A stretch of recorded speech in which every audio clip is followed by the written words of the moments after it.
ওনার আগেও তো কেউ নাই, ওনার পরেও তো কেউ নাই। যদি উলামা প্রমাণ চায়, প্রমাণ দিতেছি। আবু হুরায়রা রাদিয়াল্লাহু তাআলা আনহু জিজ্ঞাসা করছে, আপনি নবী কখন থেকে? তো বলছে, আনান নাবিয়্যু ওয়াল আদমু বাইনাল মাই ওয়াত তিন। আমি ওই সময় থেকে নবী ঘোষিত যখন আদম আলাইহিস সালামের জন্য মাটিও নির্বাচন করা হয় নাই। সুবহানাল্লাহ।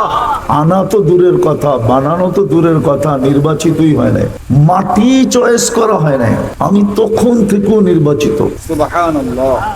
যদি আরেকটু আগে চলে যাই তাহলে আরো আগে, সৃষ্টিরও 1000 বৎসর আগে, সমগ্র সৃষ্টির 1000 বৎসর আগে আল্লাহ কোরআনের 2টা সূরা পড়ছিলেন, তেলাওয়াত করছিলেন।